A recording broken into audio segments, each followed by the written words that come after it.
जहर देने वाली बहू रोज रोज के झगड़ों से तंग आकर अपना घर छोड़कर अपनी माँ के घर आ गई और अपनी माँ से कहा कि अब मुझे उस घर में नहीं जाना।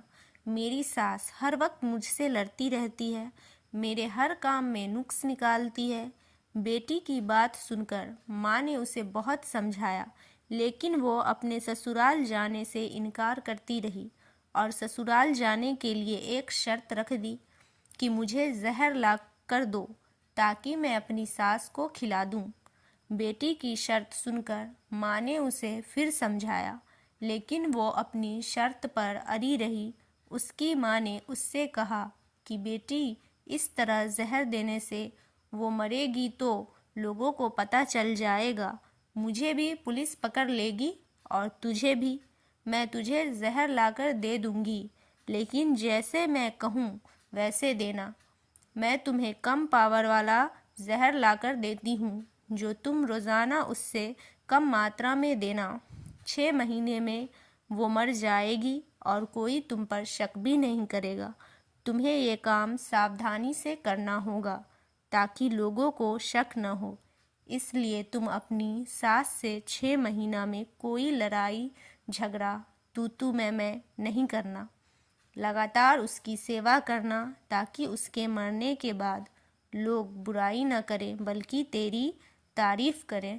तेरा पति, तेरी ननद और तेरे सारे ससुराल वाले तेरे कातिल होने के बावजूद तुझसे हमेशा हमेशा खुश रहेंगे।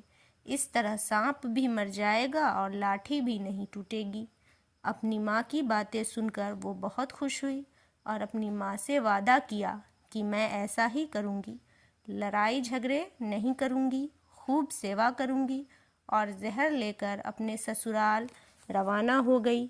उसकी सास उसे इस तरह आते देखकर हैरान हुई, लेकिन उसको बदलते देखकर, घर के काम काज अच्छे से करते देखकर उसकी सास पुरानी बातें भूल गई और बहू के साथ बेटी वाला व्यवहार करने लगी और हर आने वाले औरत के सामने उसकी तारीफ करने लगी। और तो और घर की सारी चाबियां सब कुछ उसके हवाले कर दी। 4 महीना इसी तरह से गुजरने के बाद बहू को एहसास हुआ कि मेरी सास तो कितनी अच्छी औरत है, मेरी माँ से भी अच्छी है और मैं उसे रोज़ जहर दे रही हूँ। इस तरह तो मेरी सास मर जाएगी, ये तो बहुत बुरा होगा। वो एक बार फिर रोते हुए अपनी माँ के पास गई और सारा किस्सा सुनाया। माँ किस्सा सुनकर मुस्कुराई और कहा कि बेटी, वो जो तुझे मैंने दिया था वो जहर नहीं था, उससे कुछ नहीं होगा और सास की सेवा करते रहना, उसे अपनी माँ समझना, वो भी तुझे बेटी ही मानेगी। उससे बदतमीज़ी ना करना, वो तेरी तारीफ ही करती रहेंगी। अब बेटी को सारी बात समझ आ गई थी कि घर, सास और ससुर का दिल किस तरह जीता जाता है। माँ की कही हुई बात बेटी जल्द मान जाती है। शायद आपके दिल में ये बात उतर जाए और समझ आ जाए, अपनी ज़िंदगी को बर्बाद मत करें। जब शादी हो ही गई है तो सबका दिल जीत लीजिए। इस तरह आप अपनी ज़िंदगी में हमेशा खुश रहेंगे। आप सब हमेशा मुस्कुराते रहें। कहानी कैसी लगी कमेंट करके बताएं और चैनल को सब्सक्राइब ज़रूर कर लें और वीडियो को अपने दोस्तों के साथ शेयर करें।